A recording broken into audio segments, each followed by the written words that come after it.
बिहार विधानसभा चुनाव संपन्न होने के लगभग 2 माह बाद जदयू ने जिले के 3 विधानसभा क्षेत्र ओबरा, नबीनगर एवं रफीगंज के प्रत्याशियों की हार की समीक्षा की।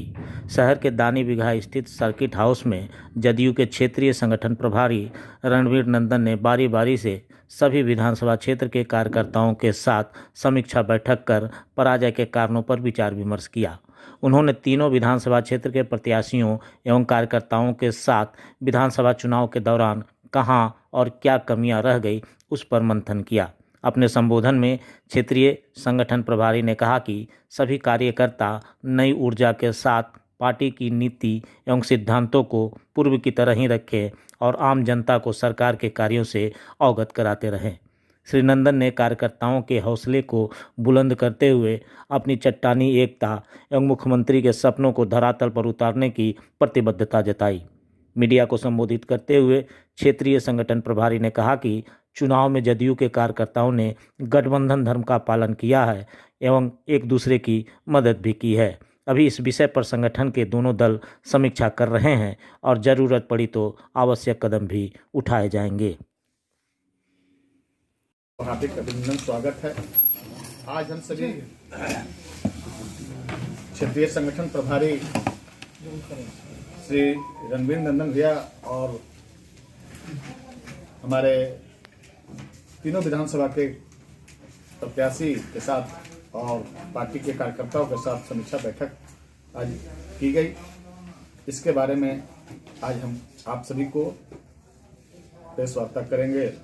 हमारे क्षेत्रीय संगठन प्रभारी श्री रणवीर नंदन भैया। पहले आपको बता दिया, जब कोई पॉलिटिकल पार्टी कोई समीक्षा करती है और उस पॉलिटिकल पार्टी की यदि ये सरकार होती है तो केवल एक विषय पर कंसंट्रेट नहीं करती है। निश्चित रूप से हमारे जो हार के कारण हुए, हमने उस पर चिंतन किया, मनन किया, लेकिन साथ ही साथ हमारी सरकार है तो उस सरकार ने आम जनता के लिए, खासकर युवा वर्ग के लिए जो मतलब कि विषय अपनाया, जो घोषणा की, उसकी भी हम चर्चा करते हैं। केवल हम मतलब जीवन जीने के जो विविध आयाम हैं उसको हम अपनाते हैं, कोई एक विषय पर नहीं अपनाते हैं, क्योंकि ये राजनीति जो है, चुनाव में हार और जीत ये चलते रहता है। राजनीतिक कार्यकर्ता उससे बहुत ज़्यादा परेशान नहीं होता है। उसी तरह से हम बहुत ज़्यादा परेशान नहीं हैं। हम निश्चित रूप से उस पर चिंतन कर रहे हैं, मनन कर रहे हैं, लेकिन साथ साथ अपने कार्यकर्ताओं को यह भी निर्देश दे रहे हैं कि सरकार ने यदि कोई प्लान बनाया है तो उसको ज़मीन तक उतारना यह भी हमारा कर्तव्य होता है। लेकिन ये जो इश्यूज है 20 लाख रोजगार का, ये तो भाजपा का है, आपकी सहयोगी पार्टी है। लेकिन जिले में जो 2 सीट हारे हैं आप, तीसरी जो जगह पे रहे हैं, क्या लगता है उसमें जो एनडीए के सहयोगी थे वो आपके साथ भीतरघात नहीं किए हैं क्या?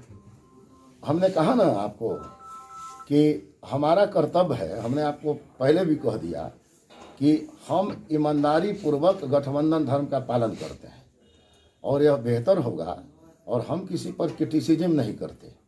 और आपने जो कहा कि रोजगार की बात, यह हमारे माननीय मुख्यमंत्री जी के श्रीमुख से निकली है।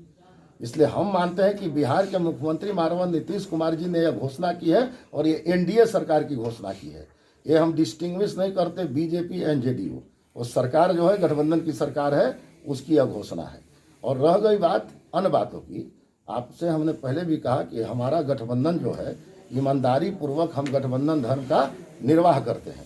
लोकल कुछ इशू होंगे वह अपने जगह पर अलग हैं, लेकिन जनता दल यूनाइटेड हमेशा गठबंधन धर्म ईमानदारी पूर्वक अपना मनाया है।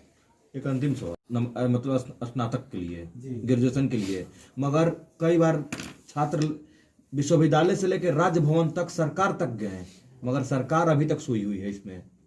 नहीं, किस तरह की वो शिक्षा नहीं, सरकार इस पर संज्ञान ले रही है। अविलंब जो है बहुत जल्दी इसका समाधान निकल जाएगा। ये तो चुनाव सेशन समाप्त होने वाली सर, अब क्या संज्ञान? ये बीच में जो चुनाव हो गया, बीच में कोरोना हो गया, ऐसा बहुत सा जो लाइफ में ऐसा इम्बैलेंस आया है कि बहुत से जो अनिवार्य विषय है वो छूट जाते हैं। जल्दी सरकार संज्ञान लेकर इस समस्या को का निदान। इसी से मेरा सवाल है कि जो बच्चे 2018 में ग्रेजुएशन में एडमिशन लिए मगध यूनिवर्सिटी में, वो 3 वर्ष का कोर्स था, 2021 में उनको कंप्लीट हो जाना था, लेकिन अभी तक 3 वर्ष में उनका पार्ट 1 का भी एग्जाम नहीं हुआ है। नहीं, ऐसी सूचना नहीं है। हम ऐसी है। तो हम इंक्वायरी कर लेंगे उसको। ठीक, यह तो एक डाटा है जो मैं अध्ययन कर लेता तो आपको जरूर बताता, लेकिन ये हमारे माननीय मुख्यमंत्री जी पॉजिटिव सोच के आदमी हैं, पॉजिटिव सोच के आदमी हैं। और आज चूंकि आपने प्रश्न पूछा, तो आज बिहार में काफ़ी संख्या में नौजवान हैं जो कि सरकार की योजनाओं का लाभ लेते हुए कोई ऑर्गेनिक खेती कर रहा है, तो कोई छोटा छोटा उद्योग चला रहा है, कोई आईटी के क्षेत्र में काम कर रहा है, और छोटे छोटे बैंक से सहयोग लेकर हमारे अनगिनत युवा हैं। मतलब हम आपको पूरा डाटा कभी हम दे देंगे, लेकिन मेरे कहने का मतलब है कि आज जो सरकार ने जो निर्णय लिया, यह निर्णय इतना बड़ा निर्णय है कि इस कोरोना काल का डटकर सामना करते हुए और बिहार की आर्थिक स्थिति को एक तरह से बैलेंस करते हुए यदि सरकार ऐसा निर्णय लेती है, तो हमारा भी कर्तव्य होता है कि सरकार के इस निर्णय को आम जनता तक, आम युवा तक पहुंचाकर कैसे वो लाभान्वित है,